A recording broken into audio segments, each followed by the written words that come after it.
Hi friends, అందరికీ నమస్కారం. నేను మీ శ్రీనాథ్ రెడ్డి మిట్టపల్లి. ఇవాళ తారీఖు వచ్చి ఆగస్టు 16, 2021 సంవత్సరం. ఇవాళ ముఖ్యాంశాలకు వచ్చినట్టయితే, కువైట్కి సంబంధించినటువంటి ఆరోగ్య శాఖ వాళ్ళు కువైట్లో అర్హులైనటువంటి వాళ్ళు ప్రతి ఒక్కరూ తప్పనిసరిగా కరోనా వ్యాక్సిన్కి రిజిస్ట్రేషన్ చేసుకొని ఆ వ్యాక్సిన్స్ తీసుకోవాలని చెప్పేసి ఒక నిబంధన పెట్టారు కదా. అయితే కొంతమందికి మాత్రం ఇందులోంచి వెసులుబాటు కల్పించడం జరిగింది. అది ఎవరికైనా అంటే కొన్ని ప్రత్యేకమైనటువంటి ఆరోగ్య ప్రాబ్లమ్స్ ఉంటాయి కదా, అంటే ఆరోగ్యపరంగా వారికి కొన్ని రకాలైనటువంటి ప్రాబ్లమ్స్ ఉంటాయి, వారు ఈ వ్యాక్సిన్స్ తీసుకోకూడదు అనమాట. సో అలాంటి వారికి మరియు గర్భిణీ స్త్రీలు ఎవరైతే ఉంటారో ఇలాంటి వారికి మాత్రం వెసులుబాటు కల్పించారు.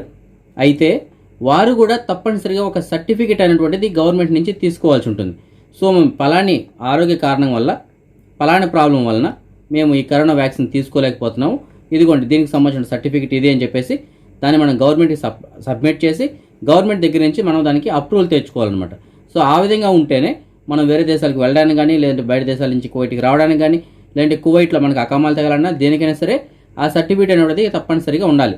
అంటే వ్యాక్సిన్ వేయించుకున్న వాళ్ళకి కరోనా వ్యాక్సిన్ సర్టిఫికేట్ ఎలా ఉంటుందో, ఈ వ్యాక్సిన్ వేసుకోకూడదు అనేటువంటిది ప్రాబ్లం ఎవరికైతే ఉంటుందో వారు కూడా తప్పనిసరిగా ఒక సర్టిఫికేట్ని కలిగి ఉండాలి, వీళ్ళు వ్యాక్సిన్ వేయించుకోకూడదు అని చెప్పేసి. సో దానికోసం అని చెప్పేసి కువైట్కి సంబంధించినటువంటి ఆరోగ్య శాఖ వాళ్ళు అయితే ఒక వెబ్సైట్ లింక్ని ఓపెన్ చేశారు. అంటే ఇప్పుడు మనం వ్యాక్సిన్ని రిజిస్టర్ చేసుకోవడానికి ఏ విధంగా లింక్ ఉందో, అలాగే బయట దేశాలకు సంబంధించిన వాళ్ళు కువైట్కి రావడానికి ఏ విధంగా ఆన్లైన్లో మనం లింక్లో మనం డాక్యుమెంట్స్ అప్లోడ్ చేసుకుంటున్నాం కదా, సేమ్ అదేవిధంగా కువైట్లో ఉన్నటువంటి ప్రవాసీలు కావచ్చు, అలాగే కువైట్కి సంబంధించిన పౌరులు కావచ్చు, ఎవరైనా సరే ఈ విధంగా వ్యాక్సిన్ తీసుకోకూడదు అని చెప్పేసి ఎవరికైతే ఉంటుందో అలాంటి వారు ఏదైనా ఒక హెల్త్ క్లినిక్, అంటే గవర్నమెంట్కి సంబంధించిన హెల్త్ క్లినిక్ లేదంటే హాస్పిటల్, అక్కడి నుంచి ఒక లెటర్ తెచ్చుకోవాలి. అది కూడా ఆ హాస్పిటల్లో ఏ డాక్టర్ ఆ లెటర్ ఇచ్చారనేటువంటి డీటెయిల్స్ కూడా అందులో ఉండాలి. సో ఆ డీటెయిల్స్ అన్ని వాళ్ళ దగ్గర పెట్టుకొని ఆ లింక్ ద్వారా వీళ్ళు ఆ డాక్యుమెంట్ని, అంటే ఆ సర్టిఫికేట్ ఏదైతే ఉంటుందో దాన్ని వెబ్సైట్లోకి అప్లోడ్ చేయాల్సి ఉంటుంది. దాన్ని కువైట్కి సంబంధించినటువంటి ఈ ఆరోగ్య శాఖ వాళ్ళు దాన్ని పరిశీలించి దానికి ఓకే అయితే కనుక మీకు రిప్లై సర్టిఫికేట్ అనేది ఇంకోటి ఇస్తారు. అంటే మీరు ఆ సర్టిఫికేట్ మీ దగ్గర పెట్టుకున్నట్టయితే మీరు కువైట్లో నుంచి బయటకు వెళ్ళడానికి కానీ, రావడానికి కానీ, అలాగే కువైట్లో ఇంకా వేరే దేనికైనా సరే మీరు కరోనా వ్యాక్సిన్ వేయించుకున్నారంటే నేను వేయించుకోలేదు, కాకపోతే ఎందుకు వేయించుకోలేదు, ఇదిగోండి రీజన్ ఇది అని చెప్పేసి ఆ సర్టిఫికేట్ వాళ్ళు చూపించవచ్చు అనమాట. సో ఆ విధంగా ఎవరైనా సరే కువైట్లో కరోనాకి సంబంధించిన వ్యాక్సిన్ వేయించుకోకూడదు అని చెప్పేసి ఎవరికైనా ఉంటుంది కదా, అలాంటి వారు తప్పనిసరిగా కువైట్కి సంబంధించినటువంటి ఈ వెబ్సైట్లో రిజిస్టర్ చేసుకోవాల్సి ఉంటుంది. అయితే కొంతమందికి ఒక డౌట్ రావచ్చు, అన్న నాకు వ్యాక్సిన్ వేయించుకోవాలనే ఉద్దేశం లేదు, నాకు వ్యాక్సిన్ అవసరం లేదు, నేను కూడా ఆ విధంగా రిజిస్టర్ చేసుకోవచ్చా అని చెప్పేసి. ఫ్రెండ్స్, ఆ విధంగా కుదరదు. అది మీరు డైరెక్ట్గా రిజిస్టర్ చేసుకోవడానికి తప్పనిసరిగా మీకు నేను వీడియోలో చెప్పాను కదా, కువైట్కి సంబంధించినటువంటి ఏదైనా ఒక క్లినిక్ లేదంటే హాస్పిటల్లో ఒక డాక్టర్ దగ్గర మనం ఒక లెటర్ రాపించుకొని రావాలి. ఆ లెటర్ని మనం కువైట్కి సంబంధించిన వెబ్సైట్లో అప్లోడ్ చేయాలి. అప్లోడ్ చేసిన తర్వాత వాళ్ళు అదే హాస్పిటల్కి వెరిఫికేషన్కి పంపిస్తారనమాట. సో ఈ సర్టిఫికేట్ మీరే ఇచ్చారా, ఇతను నిజంగానే వ్యాక్సిన్ వేయించుకోకూడదా అని చెప్పేసి వెరిఫికేషన్కి వెళ్ళి దానికి వాళ్ళు ఓకే అన్నట్టయితే అప్పుడు మీకు వీళ్ళు ఓకే చేసి ఆ సర్టిఫికేట్ అనేది మీకు ఇవ్వడం జరుగుతుంది. కాబట్టి ఎవరంటే వాళ్ళు మేము చేసుకుంటామంటే కుదరదు. ఎవరైతే అర్హులు ఉన్నారో ఈ విధంగా వ్యాక్సిన్ వేయించుకోకూడదు అని చెప్పేసి అలాంటి వారు మాత్రమే దాంట్లో రిజిస్టర్ చేసుకోవాలి. కువైట్కి సంబంధించినటువంటి ఆరోగ్య శాఖ వాళ్ళు అందించినటువంటి సమాచారం మేరకు బయట దేశాల నుంచి కువైట్కి రావడం కోసం అని చెప్పేసి ఎవరైతే కరోనాకి సంబంధించినటువంటి సర్టిఫికేట్స్ని ఆన్లైన్లో అప్లోడ్ చేసిండారో ఆ విధంగా ఇప్పటివరకు సుమారుగా 1,65,145 మంది డాక్యుమెంట్స్ని అయితే అప్లోడ్ చేసినట్టు వీళ్ళు చెప్తున్నారు. అంటే ఇంతమంది దగ్గర నుంచి వీళ్ళకి రిక్వెస్ట్లు వచ్చాయంట. అయితే ఇందులో ఇప్పటి వరకు వీళ్ళు 1,44,768 మంది డాక్యుమెంట్స్ని అయితే పరిశీలించారు.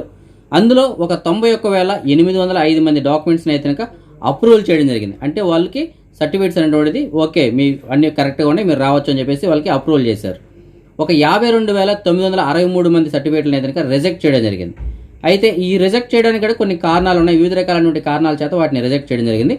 వాటిలో కొన్ని మనం చూసుకున్నట్టయితే సరైనటువంటి క్యూఆర్ కోడ్ లేకపోవడం, అంటే ఆ సర్టిఫికేట్లో ఉన్నటువంటి క్యూఆర్ కోడ్ అంటే బార్ కోడ్ ఉంటుంది కదా, అది సరిగ్గా క్లారిటీ లేకపోవడం ఒకటి. రెండోది వచ్చి వాళ్ళు డోసులు ఏవైతే ఉంటాయి, అంటే ఫస్ట్ డోసు సెకండ్ డోసు ఉంటాయి కదా, అవి సరైన పద్ధతిలో వాళ్ళు ఎంటర్ చేయకపోవడం, అంటే వాళ్ళు తప్పు ఎంటర్ చేసి ఉండొచ్చు, లేదంటే ఏదైనా ఒకే డోసు సంబంధించినట్టు ఎంటర్ చేసి సెకండ్ డోసుది ఎంటర్ చేయకుండా ఆపేసి ఉండొచ్చు. సో అలాంటి కారణాలు ఉంటాయి. కొంతమందికి వచ్చి పాస్పోర్ట్ నెంబర్ లేకుండా ఓన్లీ ఆధార్ కార్డు నెంబర్ ఉండడు, కొంతమందికి పేర్లే తప్పు ఉండవు. ఈ విధంగా రకరకాల కారణాల వల్ల అయితే వాటిని రిజెక్ట్ చేశారు. సో మొత్తం మీద అంటే కువైట్కి సంబంధించిన ఆరోగ్య సేవలు అయితే ప్రస్తుతానికి చాలా తొందరగానే అప్రూవల్స్ ఇస్తున్నారు. కాబట్టి మీరు అప్లోడ్ చేసేటప్పుడు గతంలో కూడా నేను చాలాసార్లు చెప్పాను, అన్నీ ఒకసారి మీరు కరెక్ట్గా ఉన్నాయా లేదా చెక్ చేసుకొని అప్లోడ్ చేసుకోండి. తప్పనిసరిగా మీరు అప్లోడ్ చేసేటువంటి సర్టిఫికేట్లో 2 డోసుల సర్టిఫికేట్ డీటెయిల్స్ అయితే కనుక ఉండాలి. ఫస్ట్ డోస్ ఎప్పుడు ఎక్కడ ఏ టైంకి ఏ బ్యాచ్ నెంబర్తో తీసుకున్నారు, సెకండ్ డోస్ ఎప్పుడు ఎక్కడ ఏ బ్యాచ్ నెంబర్తో తీసుకున్నారు అవి ఉండాలి. అలాగే మీ పాస్పోర్ట్ నెంబర్ ఉండాలి, మీ పేరు కరెక్ట్గా ఉండాలి. అలాగే మీరు అప్లోడ్ చేసే ముందు మీ ఫోన్ నెంబర్, పనిచేస్తున్నటువంటి ఫోన్ నెంబర్ ఇచ్చారా లేదా చెక్ చేసుకోండి. అలాగే మీ ఈమెయిల్ కరెక్ట్గా ఉందా లేదా చెక్ చేసుకోండి. అలాగే మీ డాక్యుమెంట్ ఏదైతే అప్లోడ్ చేస్తున్నారో అది పీడిఎఫ్ ఫార్మాట్లో ఉందా లేదా, అందులో క్లారిటీ అనేటువంటిది క్లియర్గా ఉందా లేదా, మీరు డౌన్లోడ్ చేసినటువంటి ఒరిజినల్ సర్టిఫికేట్ ఏదైతే ఉందో దాన్ని అటాచ్ చేసి అప్లోడ్ చేయండి.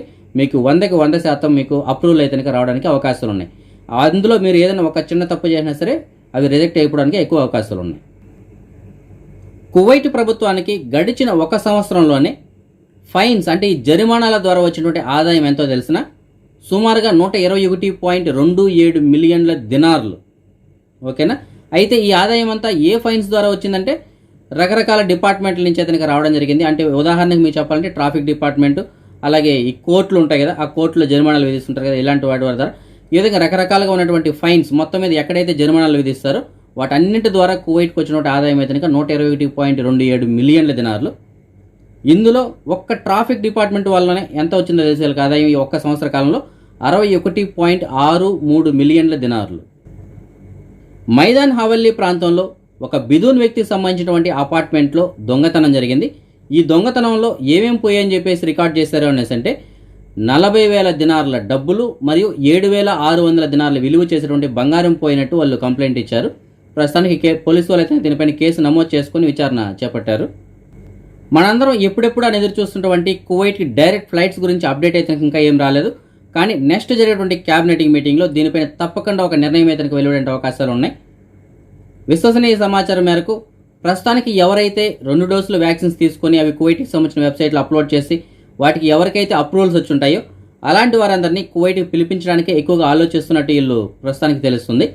దీనిపైన ఫైనల్ నిర్ణయం అనేటువంటిది నెక్స్ట్ జరిగేటువంటి క్యాబినెటింగ్ మీటింగ్లో తెలుస్తుందని చెప్పేసి చెప్తున్నారు. మరి దీనిపైన నిర్ణయం అనేటువంటిది బహుశా రేపు కానీ లేదంటే గురువారం రోజు కానీ తెలిసేటువంటి అవకాశాలు ఉన్నాయి. నిన్నటి వీడియోలో మనం చెప్పుకున్నాం కదా, కువైట్కి అలాగే మన భారతదేశానికి మధ్య ద్వైపాక్షిక సంబంధాలు ఏర్పడి 60 సంవత్సరాలు పూర్తయింది.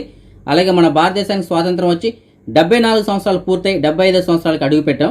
దీని సందర్భంగా కువైట్లో ఉన్నటువంటి బస్సుల ప్రమోషన్ అయితే కనుక స్టార్ట్ చేస్తారంటే బస్సుల పైన ఈ చిహ్నాలని ప్రదర్శిస్తూ, అంటే కువైట్కి మన భారతదేశానికి మధ్య ద్వైపాక్షిక సంబంధాలు అలాగే మనకి స్వాతంత్రం వచ్చి 75 సంవత్సరాలు అయింది. సో ఈ రెండింటిని ప్రదర్శించేలాగా ఈ బస్సుల పైన యాడ్ని అయితే కనుక స్టార్ట్ చేస్తారని చెప్పేసి మనం చెప్పుకున్నాం కదా. దీన్ని ప్రస్తుతానికి కువైట్ ఉన్నటువంటి పలు ప్రాంతాల్లో ఈ సిటీ బస్సుల పైన అయితే కనుక యాడ్లు ప్రచురించారు. సో ఆ బస్సులు ఏ సిటీ ఏ ఏరియాలో ఎలా తిరుగుతున్నాయని దాని గురించి కూడా ఒక వీడియో ఉంది, దాన్ని కూడా ఒకసారి మనం గమనిద్దాం.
తాలిబాన్లు ఆఫ్ఘనిస్తాన్ని పూర్తిగా వారి ఆధీనంలోకి తీసుకున్నారు.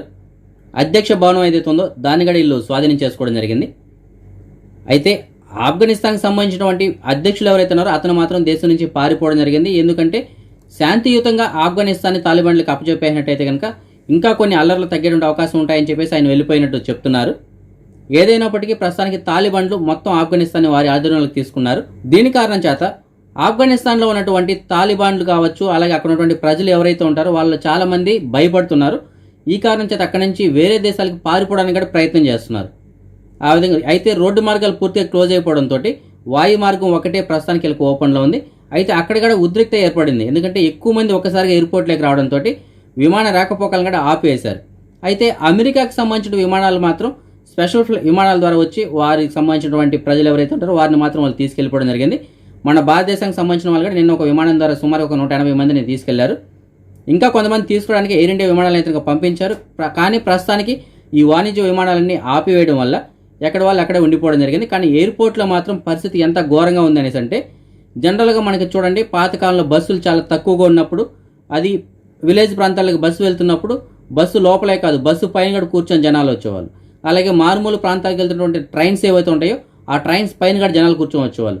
అదే తరహాలో ఈ ఆఫ్ఘనిస్తాన్ అటువంటి ఇంటర్నేషనల్ ఎయిర్పోర్ట్ ఏదైతే ఉందో అక్కడ విమానాల పైన కూడా కూర్చొని, విమానాల రెక్కలు అలాగే విమానాల పైన కూర్చొని వెళ్ళడానికి చాలామంది ట్రై చేశారు. ఆ విధంగా ట్రై చేసి ఆఖరికి ఒక 3 తాలిబాన్లు అయితే కనుక చనిపోవడం జరిగింది. సో దాన్ని బట్టి మీరు అర్థం చేసుకోవచ్చు అక్కడ పరిస్థితి ఏ విధంగా ఉంది అని చెప్పేసి. సో దీనికి సంబంధించిన కొన్ని వీడియోలు కూడా ఉన్నాయి, వాటిని కూడా మీరు ఒకసారి కావాలంటే గమనించవచ్చు. అయితే కువైట్లో ఉన్నటువంటి ఆఫ్ఘనిస్తాన్కి సంబంధించిన కొంతమంది పౌరులు మాత్రం సంతోషాన్ని వ్యక్తం చేస్తున్నారు. ఎందుకంటే గడిచిన ఒక 40 సంవత్సరాలుగా ఆఫ్ఘనిస్తాన్లో ఎప్పుడూ గొడవలు జరుగుతూనే ఉన్నాయి. ప్రస్తుతానికి ఆ గొడవలన్నీ ఇకపైనైనా సరే సర్దుమణికి ప్రశాంతంగా ఉంటే బాగుండు అని చెప్పేసి వీళ్ళు ఆనందాన్ని వ్యక్తపరిచారు.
مردم افغانستان یال روز شد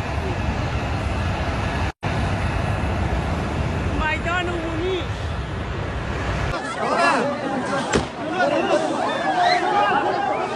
این داخل میدان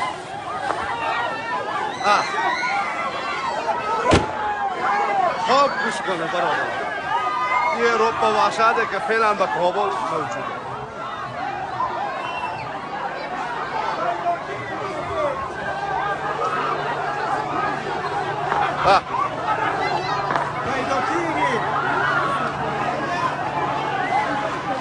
زن و مرد، پیر و جوان، همگی.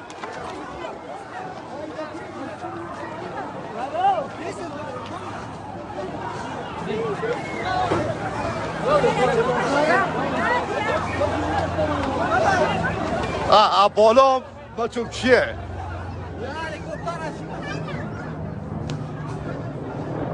چی گفته؟ چی گفته؟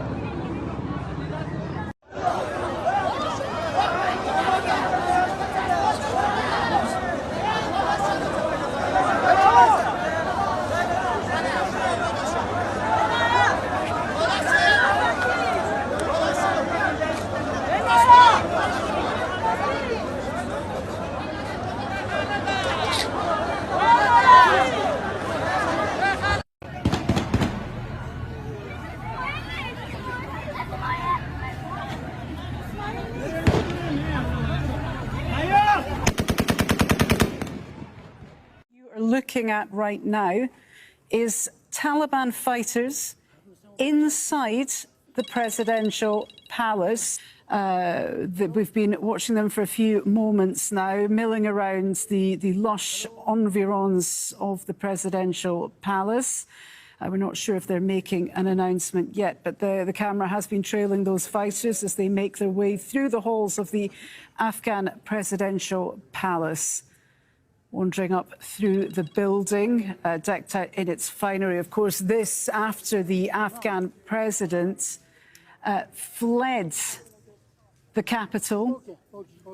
Taliban fighters placing their guns on the desks, sitting behind the desk of, we assume that is the desk of the Afghan president. A fairly stunning turnaround of events in Kabul.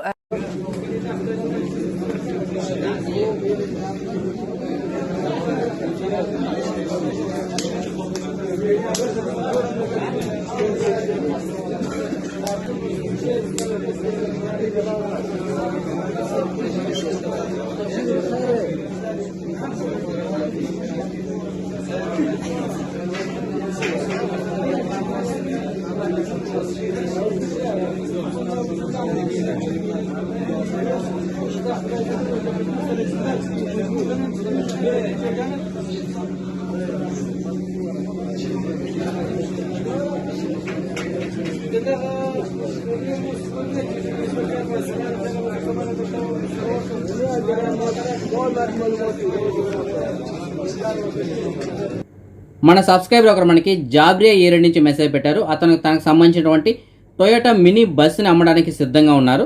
ఇది 2015కి సంబంధించినటువంటి model. బండి మంచి కండిషన్లో ఉందంట. దీనికి సంబంధించినటువంటి పూర్తిల కోసం అయితే మీకు డిస్ప్లేలో ఇతనికి సంబంధించిన నెంబర్ ఇస్తున్నాను. ఆ నెంబర్ కాల్ చేసి పూర్తిగా కనుక్కొని వెళ్ళి బండి చూసి తీసుకోవచ్చు.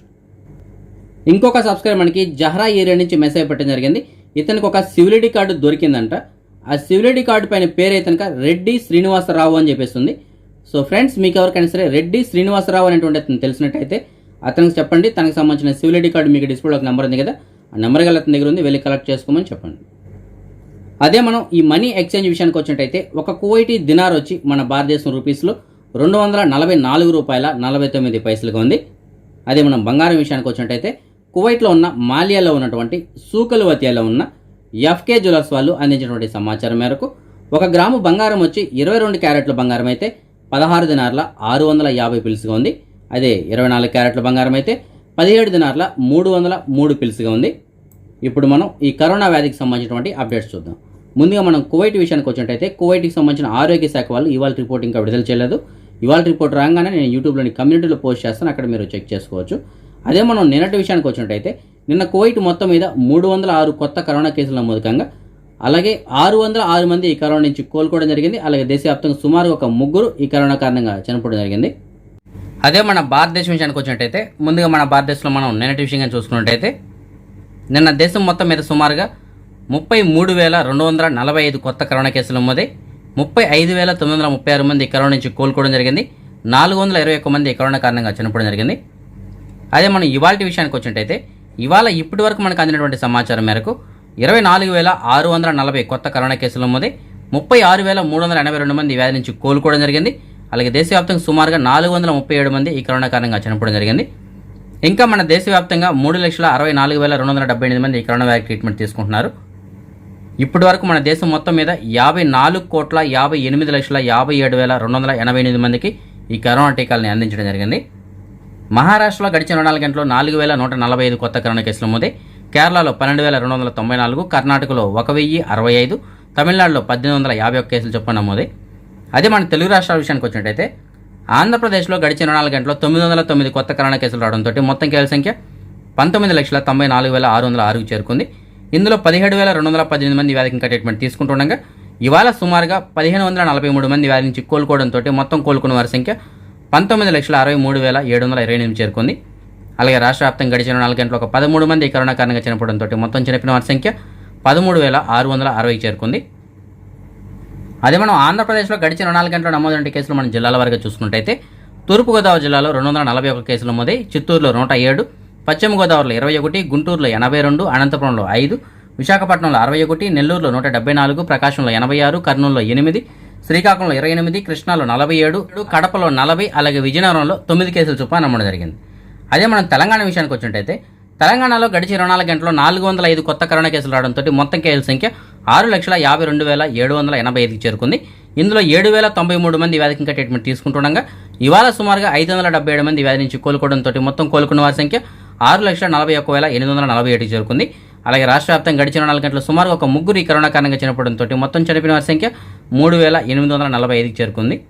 అదే మనం ప్రపంచవ్యాప్తంగా చూసుకున్నట్టయితే ప్రపంచవ్యాప్తంగా ఇప్పటివరకు సుమారుగా 20,82,00,000 కేసులు నమోదు కాగా అందులో 18,67,00,000 మంది వ్యాధి నుంచి ఇప్పటివరకు కోలుకోవడం జరిగింది. అలాగే సుమారుగా 43,79,000 మంది ఈ కరోనా కారణంగా ఇప్పటివరకు చనిపోవడం జరిగింది. అదే మనం నిన్నటి విషయానికి వచ్చినట్టయితే నిన్న ప్రపంచం మొత్తం మీద సుమారుగా 4,70,000 కేసులు నమోదు కాగా అందులో అమెరికాలో 30,800, మన భారతదేశంలో 33,200, బ్రెజిల్లో 13,000, ఫ్రాన్స్లో 21,000, యూకేలో 26,000, టర్కీలో 18,000, ఇండోనేషియాలో 20,000 కేసుల చొప్పున నమోదు జరిగింది. మన సబ్స్క్రైబర్ ఒకరు మనకి మెసేజ్ పెట్టారు, కోస్టర్ వెహికల్ని తోలడానికి ఒక డ్రైవర్ కావాలని చెప్తున్నారు, మంచి జీతం ఇస్తారంట. దీనికి సంబంధించిన పూర్తిల కోసం అయితే మీకు డిస్ప్లే నేను ఒక 2 నెంబర్లు ఇస్తున్నాను. ఆ నెంబర్లో కాల్ చేసి పూర్తిగా కనుక్కొని వెళ్ళగలరు. ఇంకొక సబ్స్క్రైబర్ మనకి సాల్మే ఏరియా నుంచి మెసేజ్ పెట్టడం జరిగింది, ఒక మొబైల్ షాప్లో పనిచేయడానికి ఒక వర్కర్ కావాలని చెప్తున్నారు. అయితే 35 సంవత్సరాల కన్నా వయసు తక్కువ కలిగిన వాళ్ళు మాత్రమే కావాలంట. మంచి జీతం ఉంటుందని చెప్తున్నారు. సూన్ వీజా కానీ ఖాదీ వీజా కానీ ఏదున్నా సరే పర్లేదని చెప్తున్నారు. దీనికి సంబంధించిన పూర్తిల కోసం అయితే మీకు డిస్ప్లే ఒక నెంబర్ ఉంది కదా, నెంబర్ కాల్ చేసి పూర్తిగా కనుక్కొని వెళ్ళగలరు. ఓకే ఫ్రెండ్స్, ఇవి ఇప్పుడు వరకు ఉన్నటువంటి అప్డేట్స్ అయితే కనుక రేపు రాత్రి 9 గంటలకు వచ్చే వీడియోలో మరిన్ని అప్డేట్స్ కలుసుకుందాం. అంతవరకు సెలవు. జై హింద్.